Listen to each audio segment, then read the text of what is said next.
La période de gel actuelle provoque sur la Loire la formation de plaques de glace appelées fragiles de 1 à 2 mètres de diamètre. Ce phénomène crée des embâcles au passage de certains ponts notamment ou à proximité des digues.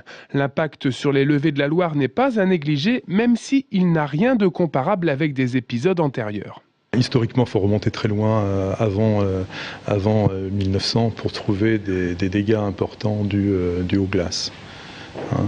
Si on avait des phénomènes beaucoup plus importants, de durée beaucoup plus longue, au 19e siècle, au 18e siècle, on a eu des dégâts.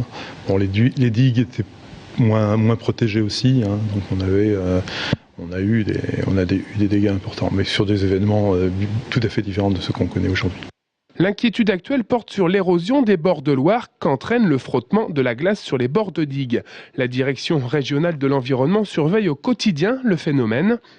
Après l'embâcle survient la débâcle avec la baisse des températures. Cela a pour conséquence d'élever le niveau du fleuve, même si les risques ne sont pas majeurs étant donné que la glace formée sur la Loire n'a rien de comparable par exemple avec l'embâcle des années 80 où l'épaisseur de la glace avait atteint 40 cm. Il est bon de rappeler tout de même aux promeneurs qu'il n'est pas recommandé de s'approcher des rives et encore moins de se risquer à marcher sur les surfaces d'eau gelées.